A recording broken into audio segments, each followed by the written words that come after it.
Welcome back. Well, Hezbollah is reportedly poised to attack Israel in the coming days, this according to US intelligence.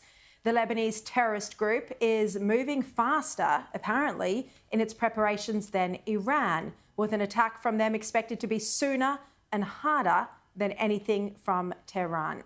But a strike from either Iran or Hezbollah could happen with no notice.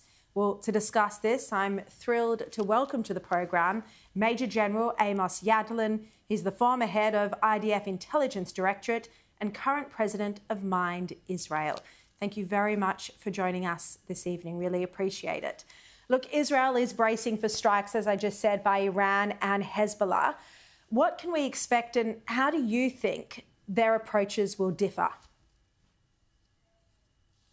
I think both of them are trying to attack Israel in their way as a retaliation and trying to establish some deterrence after Israel basically retaliated and attacked the chief military terrorist under Nasrallah.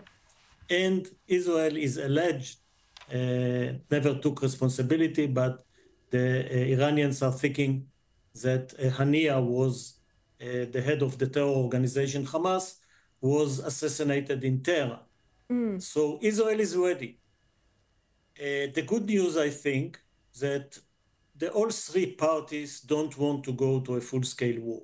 It's a very fine formula of operation that want to establish deterrence, to do some retaliation without going that high that will escalate to a full-scale war. Look, it's good to hear you say that. We have been reading reports, though, that there are concerns the attack could be devastating and could be very destructive, including in some of Israel's biggest cities. Are you confident that Israelis' defence systems, including the Iron Dome, will be able to protect citizens? Or do you think the scale of an attack could be so large that it could overwhelm these systems?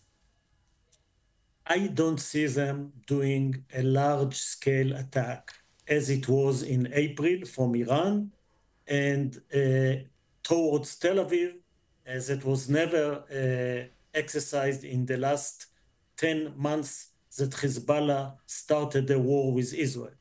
I see them doing something that in the middle. By the way, Iran is cooling down. They saw the American fleet that came to help Israel.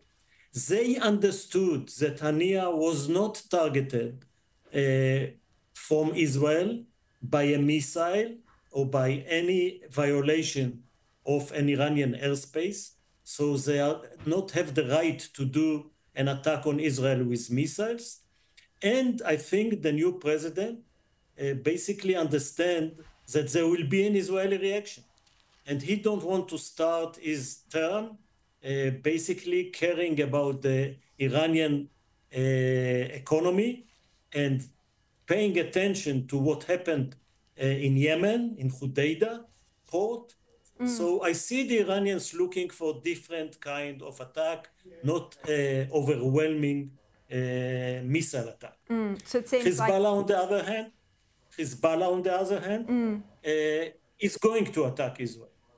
But I do have a lot of confidence in the defensive. It's not only the Iron Dome. It's 3 layers of Arrow, David Sling, and Iron Dome, and another force, which is the Israeli Air Force, that can stop some of their drones and cruise missiles. And they know exactly that Israel will not stay in the defense. Israel will react, maybe simultaneously, maybe after seeing the results. So I think they are also scaling down the level of attacks that they plan to do against Israel. Yeah, well, it seems like if that's the case, the retaliation strikes and attacks will continue. I don't see where an end is in sight. Major General, I'm interested to hear your thoughts just before you go on the recent assassination of the Hamas chief Haniya that you referred to in Tehran.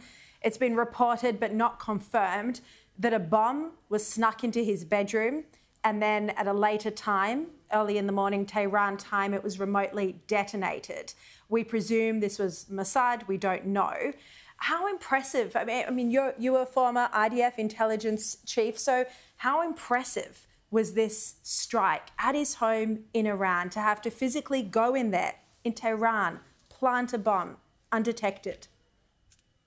I don't know who have done it, but whoever done this operation demonstrated a very high level of intelligence, a very high level of planning, and a very high level of being able to penetrate a site that belonged to the IRGC. So, as I said, in the last months, Israel demonstrated some of its capabilities, and the deterrence that was highly destroyed, the Israeli deterrence on the 7th of October, is now getting back some of its value. If you, once again, go to the port in Hodeidah, to the head of the military part of Hezbollah, I don't know whether Ania is included, but for sure, Def is included.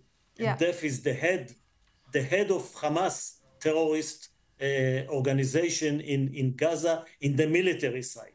So the two main fronts, Gaza and Lebanon, the heads, the chief of staffs of these terror organizations are gone. Yeah. And this is the time, by the way, to go into a hostages deal from a position of power after some achievement, and basically to cool down the Middle East. Yeah, well, very good points. Look, I've really appreciated your insights, Major General, and we look forward to having you back on the program on another occasion. Thank you very much.